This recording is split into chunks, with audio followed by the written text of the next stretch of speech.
제가 지난주인가요? 언제 한번 식당에 밥을 먹으러 갔는데 저녁에 한쪽 편에 보니까 중년 이상의 남자 한 20여 명, 한 30여 명이 줄을 쫙 맞춰 앉아가지고 소위 이제 막년회, 송년회를 하시더라고요.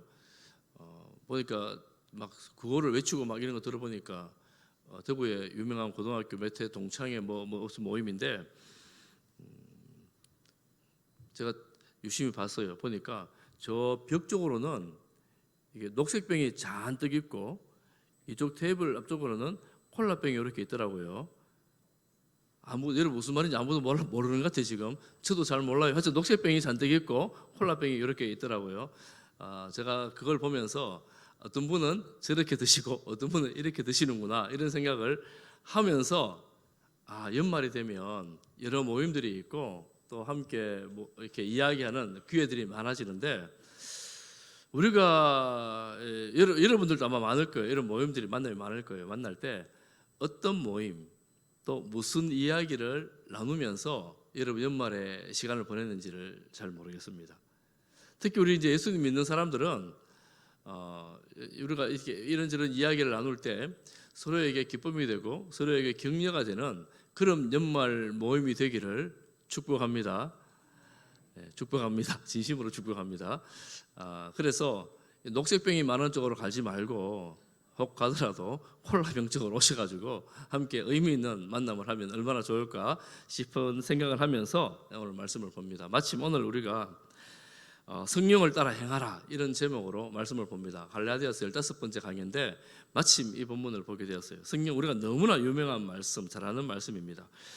우리가 예수 믿는 사람들은 어떤 삶을 살아야 되나 우리가 전에 보았던 것처럼 5장 6절을 보면 사랑으로서 역사하는 믿음으로 살아야 되는데 이웃을 사랑하고 또 사랑으로 이웃을 섬기고 종로로 살아 그러는데 그런 말씀을 들었잖아요. 그렇게 했는데 이게 보통 우리 내 의지로는 사랑으로 종로를 하고 사랑으로 섬기는 삶이 너무 힘든 거예요. 잘 안 되는 거예요. 그래서 오늘 갈라디아서는 이렇게 말합니다. 너희가 성령을 따라 행하라 이렇게 말합니다. 한번 따라해 보겠습니다. 성령을 따라 행하라. 한 번 더 합니다. 성령을 따라 행하라. 한 두 번 했으니까 오늘 제목은 잊어버리지 않겠죠. 여러분 성령을 따라 행하는 성도들 되시기를 바랍니다. 왜 성령을 따라 행해야 되느냐 하면 육체의 욕심을 이루지 않기 위해서 성령을 따라 행하라 이렇게 말씀합니다. 육체는 우리 몸을 말해요. 이 오늘 의미의 살, 가죽 이걸 말합니다. 우리 육체는 다 이 욕망이 있고 또 욕심이 있고 또 본성이 있습니다. 그런데 이 본성대로 살면 안 된다라는 거예요. 그래서 이 개인의 욕망이나 본성이나 이런 욕심에 대해서 그렇게 살지 말고 그렇게 살지 않기 위해서는 성령을 따라 살아야 된다 이렇게 말해요. 이 시대는 어떤 시대냐면 당신의 욕망, 당신의 생각, 당신의 충동 그게 정말 중요하다. 그렇게 살아가는 것이 그것을 추구하며 살아가는 것이 행복한 삶이다. 이렇게 주장하는 시대가 되었습니다. 아이들이 이렇게 말해요. 이거 하지 마라 그러면 내가 하고 싶은데 왜 그러세요? 이렇게 말합니다. 이걸 해라 그러면 나는 하기 싫어요. 이렇게 말을 합니다. 그런데 아이들의 의견이 중요하니까 가만히 들어보면 그래 네가 이거 해도 괜찮고 안 해도 괜찮은데 보면 얘가 잘못 생각하고 있고 잘못된 건데도 불구하고 굳이 고집을 피울 때가 있습니다. 그러니 이 시대가 자신의 욕망과 욕심과 생각대로 살아가기를 부추기고 있고 그렇게 계속 살아가라고 하는데 성경은 그렇게 살면 안 된다 이렇게 말합니다. 그래서 우리가 이 육신의 소욕대로 살지 않기 위해서 성령을 따라 살아야 된다 이렇게 한 가지를 말하고 이어지는 구절에 보면 그 구체적인 내용들이 나옵니다.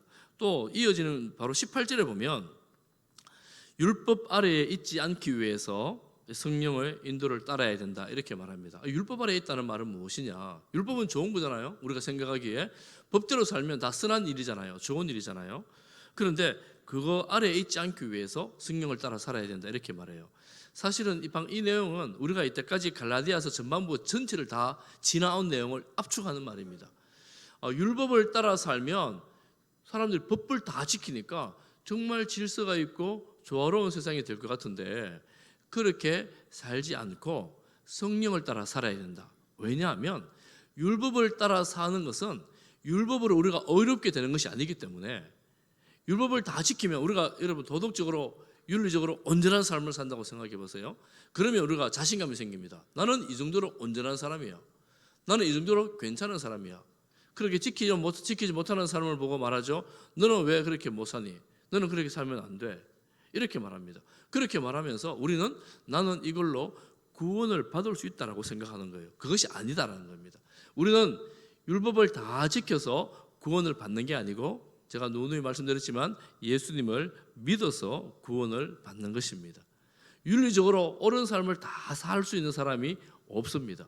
선한 삶을 다 살 수 있는 사람이 성경에 보니까 없다 이렇게 말합니다. 그래서 그런 삶을 통해서 구원받는 것이 아니라 예수님을 믿어 구원을 받으면 구원받은 백성으로 하나님 말씀에 순종하며 살아야 된다라고 제가 이 갈라디아서를 하면서 계속해서 누누이 말씀을 드렸습니다. 죄라는 것은 하나님 없이 구원을 이루려고 하는 시도라고 할 수가 있습니다. 성경적으로 보면. 그래서 내가 이 정도 이렇게 살면 하나님 내 삶에 개입하지 마세요. 이렇게 말할 수가 있죠. 나는 하나님 없어도 이 정도 이렇게 살 수 있어요. 이 정도 이렇게 살면 뭐 괜찮은 거 아니에요? 나는 천국 갈 수 있는 거 아니에요? 이렇게 말하는 것입니다. 그래서 성경에서는 하나님 없이 살아가는 그것이 죄다 이렇게 말하죠. 아담의 죄가 무엇입니까? 내가 하나님처럼 되고 싶다라는 될 수 있다라는 사단의 유혹에 빠져 하나님 되고자 하는 욕망대로 이 선악과를 먹어버린 것입니다. 내 인생에서 하나님을 배제하고 하나님이 없어도 괜찮다라고 인정하는 그 삶이 바로 죄인된 삶이다라고 성경에서는 말합니다. 그렇게 할 때 이거는 육신의 삶을 살아가는 것이고 구원에 이룰 수 없는 삶이다. 그래서 성령에 따르는 삶을 살아야 된다 이렇게 말씀을 합니다. 그러면 육신에 따르는 삶을 구체적인 삶의 내용은 무엇이냐? 여러분 오늘 이제 이 구절을 좀 자세히 보려고 하는데요. 19절부터 21절까지 우리 다시 한번 읽어보겠습니다. 19절부터 29절입니다. 시작. 육체의 일은 분명하니 곧 음행과 더러운 것과 호색과 우상숭배와 주술과 원수 맺는 것과 분쟁과 시기와 분냄과 당 짓는 것과 분열함과 이단과 투기와 술 취함과 방탕함과 또 그와 같은 것들이라. 전에 너희에게 경계한 것 같이 경계하노니 이런 일을 하는 자들은 이런 쭉 나열된 이런 일을 행하는 사람들은 하나님 나라를 받지 못한다. 천국에 가지 못한다 이런 의미예요. 천국을 상속받지 못한다 이런 의미예요. 좀 고민이 되죠. 잠깐 정리를 조금 해보겠습니다. 이 육체의 일들에 대해서 제가 좀 정리를 하는데요. 먼저 앞에 보면 성적인 부정에 대한 이야기를 합니다. 19절에 보면 음행, 더러운 것, 호색 이렇게 나오죠. 이 음행은 뭐라고 볼 수 있는가 하면 결혼하지 않은 사람들과의 성행위를 말한다고 볼 수 있습니다. 약간 원어적인 의미로 들어가면 그런 게 있어요. 더러운 것이라는 것은 뭐냐면 정당하지 않은 행위라고 할 수가 있고, 호색은 무절제한 성행위라고 볼 수가 있습니다. 여러분 오늘날 이 시대는 성적인 성행위에 대해서 자유를 선포한 시대입니다. 그래서 성인의 성행위에 대해서는 어느 누구도 개입할 수 없습니다. 그래서 간통죄가 사라졌습니다. 단지 민법으로 서로에게 피해 보상만 해주면 되는 정도가 된 정도가 되었죠. 그리고 이로 인한 낙퇴제도 폐지된 나라들도 있고 또 미국도 많이 다르죠. 상황이 다르죠. 그러니까 내가 이 성적인 행위에 대해서 내 인권을 가지고 자유롭다 이렇게 생각하는, 그리고 이렇게 살아가도록 부추기는 그런 시대가 되었다 하는 것입니다. 그런데 그것이 아니다. 성경에는 그거는 육체를 향한 일이고 육체의 욕심대로 살아가는 것이고 그거는 죄를 짓는 것이다. 성경에서는 그렇게 말씀을 하고 있어요. 그런데 우리가 아는 것처럼 차별금지법이 통과되고 나면 이게 죄다라고 말하는 것이 또한 안 된다. 그러니까 우리는 이 성적인 것에 대해서 우리는 좀 더 높은 기준을 가지고 말씀의 기준을 가지고 다시 좀 봐야 됩니다. 우리 젊은 아이들이 이런 기준 속에 살고 있습니다. 어느 언론들은, 연예인들은 이런 기준 속에 살고 있습니다. 그래서 이런 기준으로 살면서 아무런 문제가 없고 자연스러운 것이라고 계속해서 언론에서는, 텔레비전에서는, 예능에서는 말합니다. 심지어는 그렇게 조장을 합니다. 그러니까 우리가 그리스도인으로 살아갈 때 그건 아니지라고 단호하게 말할 수 있어야 되고, 그리스도인으로서 하나님 안에서의 성적인 순결함을 지켜나가야 된다는 거죠. 이런 부정함이 육체의 소욕입니다. 소욕이라는 말이 17절에 나오는데 과도한 욕심이라는 의미예요. 넘치는 욕심이라는 의미입니다. 이런 것들이 넘쳐서 세상에 혼란스럽게 된다는 겁니다. 두 번째로는 종교적인 부분이 나옵니다. 우상숭배와 이단과 주술.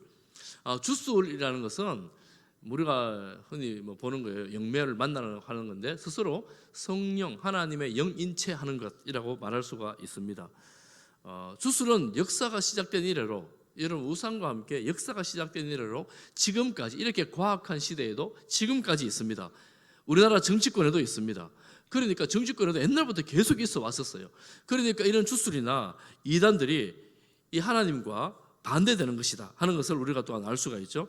또한 세 번째로는 파괴적인 인간관계라는 측면에서 볼 수 있는 것들이 있습니다. 원수 맺는 것, 이것은 미움, 적대적 태도 이런 걸로 볼 수 있고, 분쟁, 다툼을 일으키는 것, 시기, 분노, 당 짓는 것, 분열 이런 내용들이 있습니다. 이게 전부 다 육체의 소욕이라는 거예요.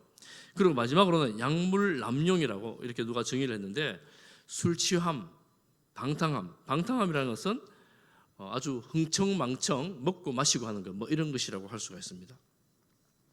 여러분 얼마 전에 조금 몇 개월 전에 우리나라 공영방송에서 미국 켄싱턴 시에 마약 중독자들이 거리에 너무나 노숙자로 많이 있는데, 그야말로 아이들 말대로 좀비처럼 뒤뚱뒤뚱 걸어가는 정상적이지 않은 사람들이 가득한 그 미국 한 시 거리를 보여준 적이 있습니다. 혹시 보신 분이 있는지 모르겠지만 어쨌거나 그 마약으로, 약물 중독 때문에 마약으로 인하여 관리가 되지 않는, 통제가 되지 않는 미국 한 시의 단면을 보여주었습니다. 시대가 그렇게 됐어요. 술뿐만 아니라 마약도 그렇게 그런 시대가 되어버렸습니다. 그래서 제가 이 말씀을 보면서 우리 예수 믿는 사람들, 오늘 이 자리에 계신 분들은 이런 성적인 부정에 혹은 종교적인 부분에서 우상을 주술을 행하거나 혹은 약물 마약 술 취해가 흥청망청하고 이러지는 않잖아요. 그런데 세 번째, 파괴적인 인간관계에 대해서는 이거는 오늘 우리 안에도 여전히 남아있는 것이구나 하는 것을 볼 수가 있습니다. 원수를 맺었는데 10년 전 원수가 지금도 원수, 그리고 내가 죽을 때까지 원수다, 이러면 우리가 예수 믿는 사람 생각을 해봐야 돼요. 오늘 성경이 뭐라 하느냐면, 이런 일을 하는 자들은 하나님 나라를 유업으로 받지 못한다 이러잖아요. 이런 일을 행한다라는 말의 의미는 뭐냐면 단회성이 아니에요. 상습적이고 반복적이고 계속 행하는 거예요. 끊지 않는 것입니다. 그런데 이런 육체의 일들을 우리 모두가 실수할 수 있잖아요. 한 번, 두 번 그럴 수 있어요.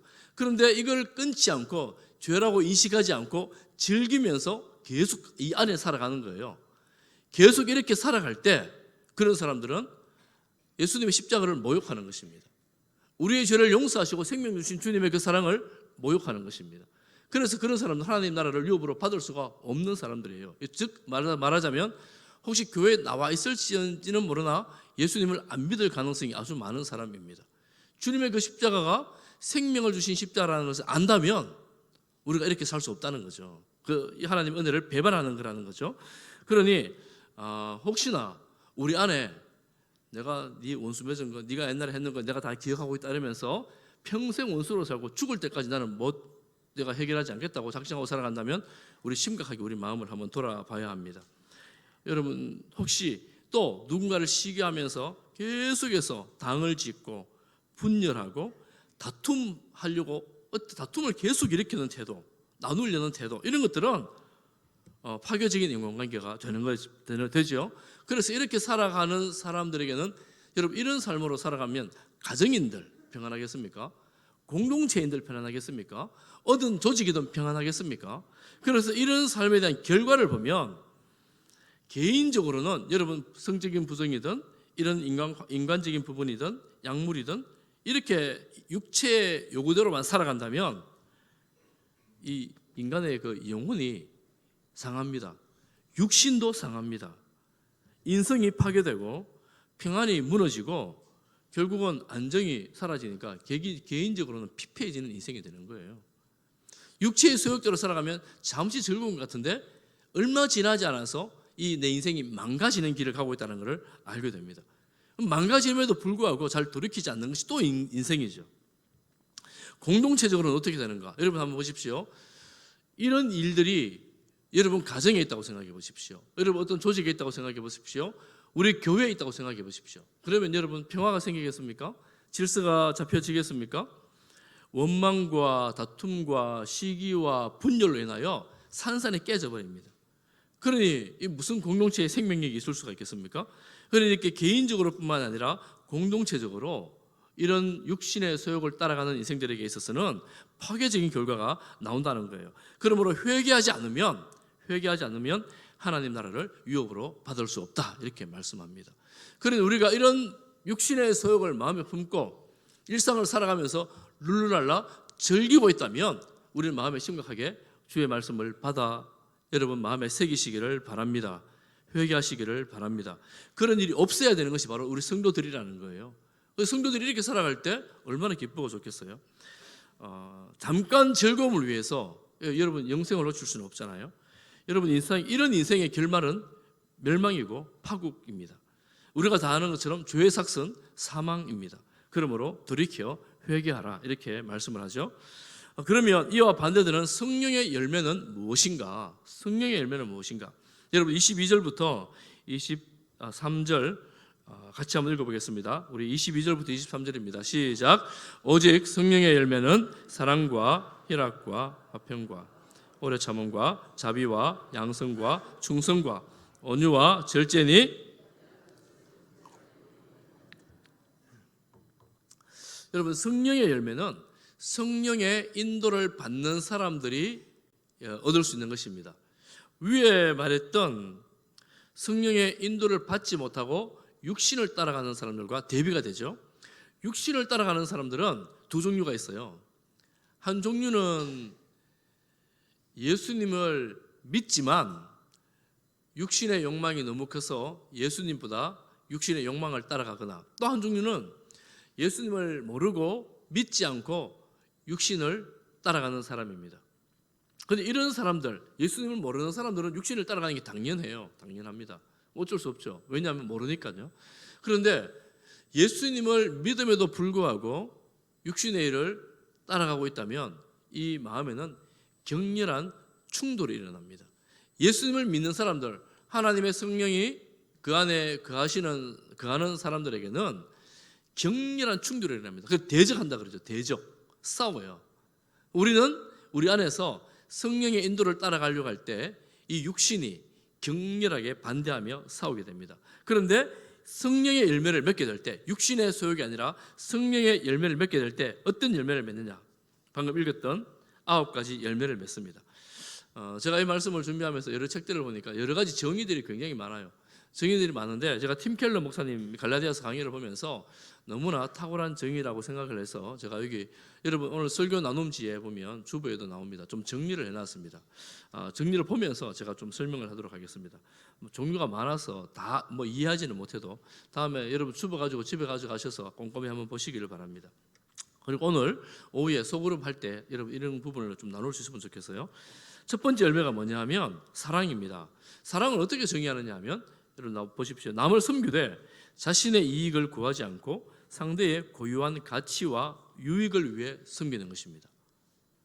사랑은 남을 섬기는 거예요.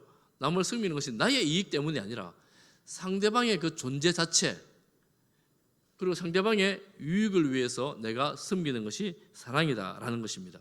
사랑의 반대는 뭐냐 하면 여기 나오지 않지만 두려움이라고 합니다. 두려움. 여러분 왜 사랑의 반대말이 두려움이 될까요? 여러분 이 목사님 아주 독특하게 해석을 해요. 왜 두려움이 되냐면 나의 이익을 구하지 않으니까 내가 손해보는 거예요. 그리고 가짜 사랑은 뭐냐? 가짜 사랑은 이기적인 애정인데 자기의 이익을 위해 선을 베푸는 거예요. 내가 이 정도 해주니까 저 사람이 이 정도 해주겠지 이렇게 생각하고 나의 유익을 위해 선을 베푸는 게 가짜 사랑이다. 하나님의 사랑은 그게 아니었잖아요. 이게 사랑이라고 말합니다. 두 번째 희락 기쁨이잖아요. 기쁨을 어떻게 정의하는가 하면 이렇게 정의합니다. 하나님을 기뻐하는 것. 성령의 열매로서의 기쁨이에요. 지금 성령의 열매로서의 사랑이고 성령의 열매로서의 희락입니다. 기쁨이에요. 하나님을 기뻐하는 거예요. 하나님을 기뻐한다는 말의 의미가 뭐냐? 그분 자신의 아름다움과 하나님의 가치로 인하여 기뻐하는 거예요. 하나님 자체를, 하나님의 존재를 기뻐하는 것입니다. 세상에서 있을 수 없는 거잖아요. 그러면 이 희락의 반대는 뭐냐? 절망이고 체념이라고 합니다. 왜 그러냐면 가짜 희락이 있는데, 가짜 희락은 뭐냐면 그분 때문에 기뻐하는 게 아니라 받은 복으로 인해 기분이 좋아진 것이라고 합니다. 그러니까 하나님이 내게 이런저런 복을 주셨어요. 누군가가 내게 이런 것 좋은 걸 줘요. 기쁘잖아요. 이거는 성령의 열매로서의 기쁨이 아니라는 거예요. 이 가짜 기쁨이라는 겁니다. 성령의 열매로서의 기쁨은 하나님 자체를 기뻐하는 거예요. 이게 왜 가짜 기쁨이냐면 안 믿는 사람들도 누가 뭐 주면 다 기뻐해요. 세상은 다 기뻐합니다. 성령의 기쁨은 그거하고 다르다는 거예요. 하나님만으로 기뻐하는 거. 그러니까 주지 않으니까 어떻게 돼요? 기쁨이 사라지고 절망에 빠지게 되는 거예요. 주지 않은 상황에서도 하나님만으로 기뻐할 수 있는 기쁨의 능력이 바로 성령의 열매의 기쁨이다. 이런 의미입니다. 세 번째 화평은 어떻게 설명하느냐 하면 이렇게 설명합니다. 자신을 의지하지 않고 나를 의지하는 거예요. 나를 의지하지 않는다는 말의 의미는 뭐냐면 내 생각과 나의 환경을 의지하지 않는다는 의미입니다. 하나님의 지혜와 하나님의 그 주권을 의지하는 당당함이다. 이렇게 설명을 합니다. 여러분 너무나 탁월한 설명이에요. 왜냐하면 우리가 평화를 얻을 때 세상에서 가진 것이 능력하고 문제가 없으면 평화로워요. 누구나 다 평화롭다고 생각합니다. 그런데 이런 것을 의지하지 않는 거라는 거예요. 내가 지금 공감에 처해 있다 할지라도 힘든 일에 처해 있다 할지라도 하나님께서 나를 주관하신다는 그 주관하심, 하나님께서 내 인생에 대한 계획이 있다는 그 지혜를 의지함으로 당당한 것, 이것이 성령의 열매로서의 화평이라는 겁니다. 할렐루야. 여러분 평화를 누리십니까? 하나님을 의지할 때 세상하고는 너무나 다른 것입니다. 그래서 참된 평화는 이런 평안이 있을 때 우리가 환경에 굴복당하지 않기 때문에 불안과 염려를 몰아낼 수가 있습니다. 환경을 이기는 평안을 가지게 되는 거예요. 그럼 가짜 화평은 뭐냐? 이거를 두려워하기 때문에 무관심하고 냉담한 거예요. 무관심하고 냉담한 것이 가짜 화평이다. 네 번째로 오래 참음은 뭐냐? 이렇게 정의합니다. 폭발하거나 싸우지 않고 회피하지 않고 곤경에 직면하는 능력이다. 여러분 이렇게 회피하지 않고 곤경에 계속해서 직면해 있는 것 보통 일이 아니잖아요. 피해버리고 싶고 그리고 다른 데 가버리고 싶은데 이 상황에서 폭발하거나 다투고 싸우지 않고 계속해서 직면해 있는 것입니다. 그래서 이 오래 참음의 반대는 뭐냐면 하나님과 사람에게 대한 원망이다. 이렇게 정의를 합니다. 그럼 우리는 때로는 하나님께 원망할 수 있잖아요. 또 사람 옆에 있는 사람에게도 원망할 수 있습니다. 이 원망한 게 오래 참음이 아니다라는 거예요. 원망하지 않고 오래 참는 거예요. 그럼 가짜 오래 참음은 뭐냐? 무시해버리고 외면해버리는 것입니다. 그 자리를 피해버리는 거예요. 그럼 자비, 다섯 번째 자비는 뭐냐? 자신의 약한 모습을 보이면서까지 남을 섬기는 능력이다. 이렇게 말합니다. 여러분 남을 섬길 때 우리는 섬긴다는 말 자체가 남보다 우월한 상태에서 섬기는 게 세상적이죠. 우리가 약한 모습에서 남을 섬긴다는 것은 사실은 말이 안 되는 이야기인데 나의 연약함을 드러내면서까지도 남을 섬길 수 있는 능력, 그게 바로 자비라는 거예요. 이 자비가 어디에서 나오는가? 나의 연약함을 여러분 내 연약함을 왜 드러내요? 다른 사람들에게 드러내면 비난받고 욕먹고 조롱당하는데 왜 드러내요? 그런데 이 연약함을 드러낼 수 있는 사람은 어떤 사람이냐면 깊은 인정을 경험한 사람. 누가 뭐라 해도 나는 괜찮은 사람이 있어요. 누가 그럴까요? 하나님의 깊은 인정을 경험한 사람들은 세상 사람들이 어떤 조롱, 어떤 비난을 해도 흔들리지 않습니다. 비웃어도 조롱해도 하나님이 나를 사랑하시고 하나님이 나를 받아주셨기 때문에 그것이 나를 어떤 것들로 흔들지를 못합니다. 사람들이 말을 흔들지를 못해요. 그러니 남들에게 자비를 베풀면서도 나의 약함을 드러낼 수가 있게 되는 것이지요. 자비의 반대말은 뭐냐 하면 이런 것입니다. 여러분 한번 생각해 보십시오. 자비의 반대는 남의 기쁨을 함께 기뻐하지 못하는 시기심이다. 누군가가 기쁜 일이 생겼는데 잘 됐는데 꼭 보면 그 말의 그 반대면을 들어가지고 비난하는 사람들 있잖아요. 이 시기심이다 이렇게 말합니다. 그리고 가짜 자비가 있습니다. 가짜 자비는 뭐냐면 이게 남들에게 섬기는 능력인데 남을 조종하려는 의도로 자비를 베푸는 거예요. 이렇게 자비를 베풀어서 저 사람이 어떻게 되기를 바라는 마음으로 자비를 베푸는 겁니다. 이게 진정한 자비가 아니라는, 하나님의 자비가 아니라는 거예요. 그리고 양선이 있습니다. 양선은 조금 어려운 말이긴 한데 양선은 한마디로 말하면 진실함입니다. 진실함. 그런데 어떤 진실함이냐면 사기거나 위선자가 아니라 어떤 상황에서도 한결같이 변함없는 진실함. 이걸 양선이라고 합니다. 양선.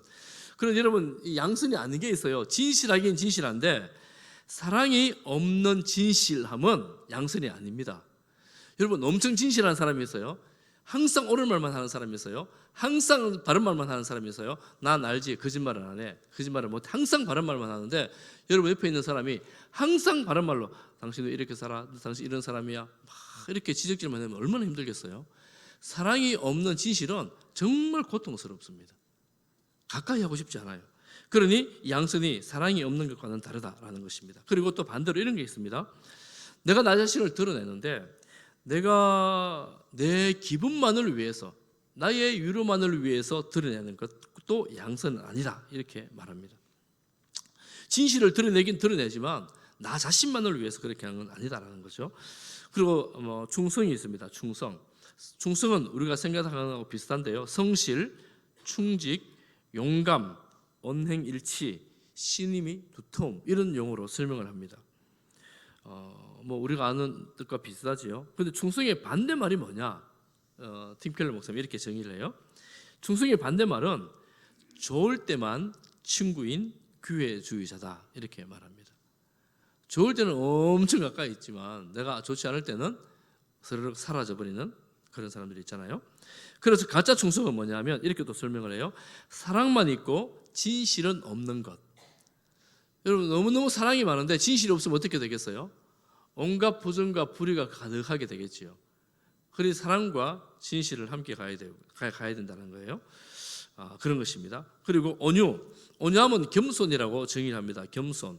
그런데 여기 온유의 반대, 겸손의 반대는 뭐냐 하면 우월감, 자아도취라고 설명을 해요. 그러니까 우월감에 빠져 있거나 자아도취에 빠지는 사람은 이 겸손함과는 완전히 다르다는 거예요. 그렇다고 해서 겸손함이 열등감은 아닙니다. 열등감은 아니에요. 그리고 절제가 있습니다. 마지막으로 절제가 있는데 절제를 이렇게 설명합니다. 급한 일보다 중요한 일에 매진하는 능력이다. 충동에 사로잡히지 않는 거죠. 그리고 무절제한 그런 삶은 아닙니다. 그리고 가짜 절제를 이렇게 설명을 합니다.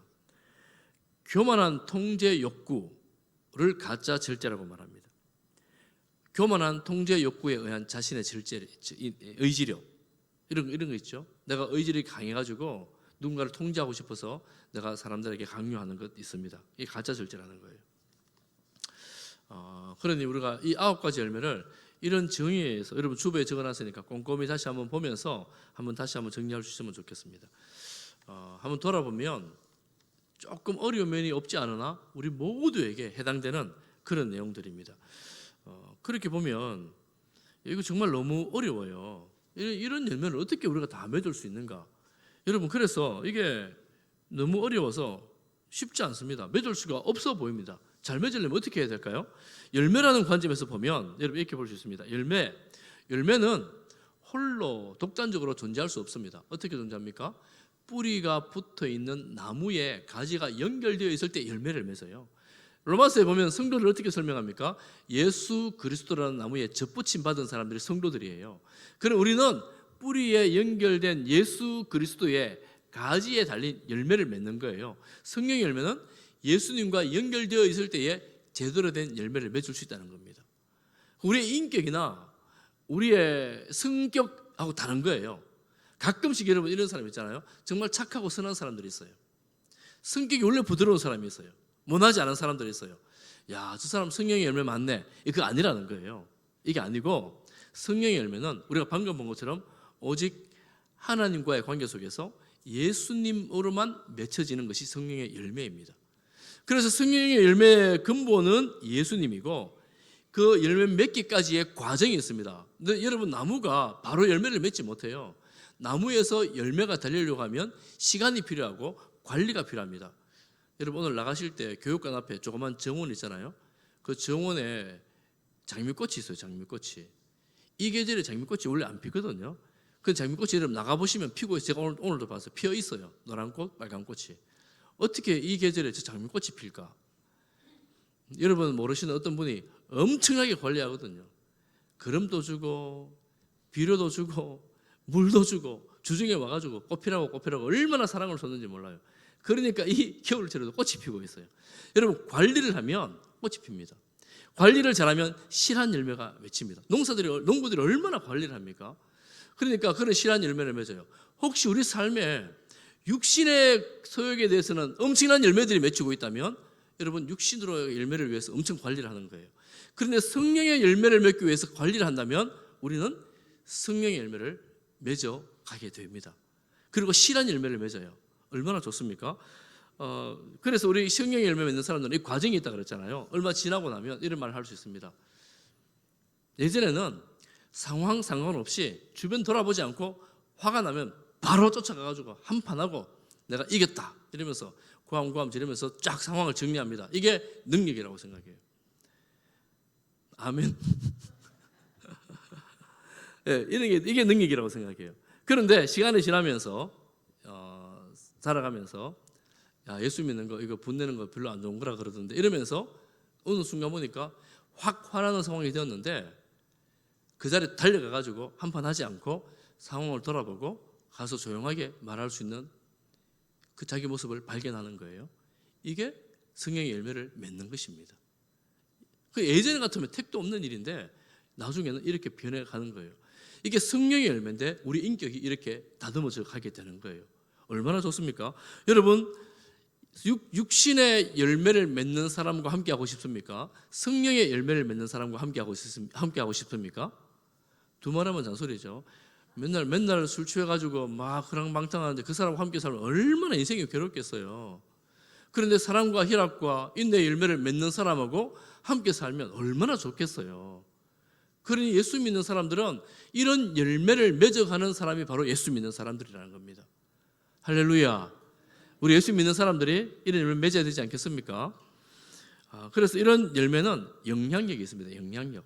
예수님과 연결되어 있어야 하고 또한 이 열매는 과정이 있고 성장을 해야 되고 또한 영향력이 있습니다. 이 영향력으로 선한 영향력을 가지고 많은 사람들에게 이 성령의 열매를 이렇게 유익을 주는 거죠. 그런데 생각해 보면, 이거 어떻게 내가 맺을 수 있겠는가? 이 거룩하고 고결하고 아름다운 이런 열매를 내가 어떻게 맺을 수 있겠는가? 24절 한번 보십시오. 24절 우리 같이 한번 읽어보겠습니다. 본문 24절입니다. 나오네요. 시작. 그리스도 예수의 사람들은 육체와 함께 그 정욕과 탐심을 십자가에 못 박았느니라. 아멘. 예수님을 믿기 전에는 육신의 욕구밖에 없었어요. 양심의 소리가 있긴 합니다. 근데 이 양심의 소리가 우리 유교적 문화에 살아온 사람, 체면이 강한 사람들은 양심의 소리가 엄청 강해가지고 그런 척 잘해요. 없는 척 잘합니다. 육신의 욕구가 없는 척. 그래서 겉으로 보면 너무나 온전해 보이긴 합니다. 그런데 이런 거 쌓이면 이게 부정적인 결과가 나옵니다. 그런데 성령의 열매로, 내 안에 있는 성령의 열매로 이런 열매를 맺어가기 시작할 때 육신의 소욕과 다투기 시작하죠. 조금 전에 말했잖아요. 대적합니다. 육신은 그러고 싶지 않아요. 성령은 그러라 그래요. 막 반대로 대교도 합니다. 대교도 하는데 그때 이런 내 안에서의 갈등과 전쟁의 상황이 있을 때 한 번 더 지나갈게요. 혹시 없는 분들 있지요? 완전한 성령 충만하든지 완전한 육체에 속해 있든지 둘 중에 하나인데 우리 그리스도인들은 당연히 있어요. 성령 충만하지 않으면 당연히 있습니다. 당연히 있는 이 갈등에서 한 템포 물러서서 여러분 이 구절을 생각하시면 돼요. 육체와 함께 정욕과 탐심을 십자가에 못 박았느니라. 내 마음의 욕심을 향하여, 정욕을 향하여, 탐심을 향하여 너는 십자가에 죽은 거야. 이렇게 소리를 치는 거예요. 명령을 하는 거예요. 너는 죽어서. 이렇게 하면 옛날에는 내 능력과 내 실력을 가지고 한번 극복해 보려고 했는데 그게 아니라 성령으로 이겨내는 경험을 하게 될 것입니다. 그래서 우리는 이렇게 살아갈 때 비로소 성도의 삶, 성령으로 인도함 받는 삶을 살아갈 수가 있습니다. 내 인격을 넘어서는 하나님의 능력으로 살아가게 되어진다는 거예요. 우리가 이렇게 살아갈 때 성도라고 말할 수 있습니다. 제가 이 말씀을 준비하면서 우리는 사실은 이런 일들이 많이 있진 않잖아요. 예수님 오래 믿은 분들 이런 일이 많겠어요. 그런데 혹시라도 우리가 이 성도의 삶을 날마다 살아가면서 어떤 일을 결정할 때 분노와 다툼이나 원수 맺는 것과 미워하는 것이 여러분 결정의 동기가 되지 않도록 하시기를 바랍니다. 만약 그런 게 동기가 된다면 하나님 앞으로 나가셔야 돼요. 그리고 중요한 결정을 할 때 그런 걸 가지고 결정을 하려고 할 때 멈춰야 돼요. 지금은 결정할 때가 아니다. 멈춰야 돼요. 멈추고 시간을 더 가지고 내 마음에 그 분노가 사그라지고 나서 그 미움이 원수 맺은 것이 사그라들고 나서 하나님 어떻게 할까요? 하나님 지혜를 주십시오. 성령으로 인도해 주십시오. 여러분 기도해 보십시오. 하나님 반드시 응답하십니다. 우리의 기도가 왜 응답을 못 받을까요? 내가 미움에 가득 차서 하나님 인도해 주십시오 그러면 너 그러지 말아라 그러는데 나는 내 미움에 가득 찬 이걸 해결하고 싶거든요. 그러니까 하나님 그러지 말아라는 소리를 듣지를 못하는 거예요. 안 들리는 거예요. 아니 사실 안 듣는 거예요. 내가 원하는 게 그게 아니기 때문에. 내가 원하는 걸 하고 싶거든요. 내 몸이 원하는 걸 하고 싶거든요. 이게 사단에 매여 있는 거예요. 다른 게 사단에 매여 있는 게 아니고 내 몸이 원하는 대로 망하는 길로 가는데 계속 그 길로 가고 싶은 거예요. 돌이키고 싶지 않은 거예요. 사단이 나를 잡고 있는 거예요. 그때 어떻게 해야 되겠습니까? 이거 하나님 뜻 아니고 사단의 뜻인데 미움에 사로잡혀가지고 살아가는데 여러분 미움에 사로잡혀 살아가면 이게 끝까지 그렇게 하면 우리 하나님 나를 유업으로 못 온다 그러잖아요. 그러니까 이렇게 살아가다가 지옥 가요. 지옥 가면 이 땅에서도 지옥을 살다가 죽어서도 지옥이에요. 헐, 이런 끔찍한 일이 어디 있어요? 누군가를 미워하면 내 마음이 천국이 될까요? 누군가를 미워하면 내 마음이 지옥이에요. 특히 예수 믿는 사람들은 누군가 미워하면 불편해 죽습니다. 미움이 가득한데 룰랄라 기쁘다 천국이다? 고민해 보셔야 돼요. 근데 진짜 예수님 믿는 건 맞는가? 왜냐하면 성령은 미움하고 이 원수 맺는 것하고 싸우거든요. 싸우는데 어떻게 기쁘겠어요? 그러니까 내가 누군가를 미워하고 원수 맺고 살면 지옥이에요. 내 마음은. 이게 정상적인 그리스도인입니다. 정상적인 그리스도인으로 살아갈 때 이거 안 되겠다. 도저히 내가 못 살겠다. 이러다가 천국 가면 천국에서 그 사람 만날 텐데 천국에서 그 사람 만나고 어떻게 대면하겠어요? 그러니 내가 이거 정리를 해야 되겠다. 어떻게 정리해요? 말씀에 따라 순종하는 거죠. 하나님이 해결해 주십시오. 어떻게 할까요?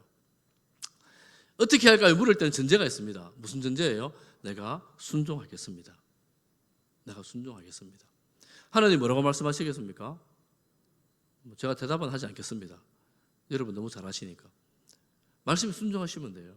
순종하실 때 비로소 그 마음에 성령의 자유함이 있습니다. 그래서 우리가 믿음으로 살아갈 때 이 성령의 자유함을 누리는 성도들이에요. 성도들은 육신의 종으로 살아가는 사람들이 아닙니다. 율법의 종으로 살아가는 사람들이 아닙니다. 오히려 성령 안에서 열매를 맺을 때 내가 이거 율법처럼 지켜가지고 열매 맺는 게 아니고 맺혀지는 것이니까 하나님 도와주시는 것이니까 얼마나 기쁘고 감사하겠어요. 그래서 우리가 주님 성령께서 인도해 주십시오. 순종하겠습니다. 이렇게 나아갈 때, 이렇게 살아갈 때 여러분 심령에, 여러분 삶에 성령의 열매가 맺어질 것입니다. 할렐루야. 이 연말에 여러분 한번 돌아보십시오. 내가 지금 성령의 열매를 맺고 있는가? 육신의 서욕으로 살아가고 있는가? 내 몸의 욕망을 따라 살아가고 있는가? 내 안에 계신 성령의 음성으로 살아가고 있는가? 한번 돌아보시기를 바랍니다. 그리고 여러분 친구들을 만나 함께 이야기할 때 내가 이런 마음이라고 한번 이야기해 보십시오. 그리고 여러분 오늘 소그룹으로 모일 때 이런 이야기를 나눴으면 좋겠어요. 나는 돌아보니까 이렇게 살아왔고 또 이런 게 있는 것 같고, 성경의 일면을 쭉 이야기하면서 내가 이런 부분에서는 하나님 은혜가 있는 것 같고, 이런 부분에서는 내가 참 약한 것 같다, 이런 이야기를 함께 나누면서 하나님의 은혜가 여러분의 임하기를 축복합니다. 여러분, 성경의 위로와 성경의 교제 가운데 성경의 임재가 있습니다. 그리고 여러분 소그룹 가운데에 하나님의 임재와 또 성령의 임재로 말미암아 기쁨이 있고 위로가 있고 격려가 있고 서로를 만져주는 따뜻함이 있는 그런 시간 되기를 주님의 이름으로 축복합니다.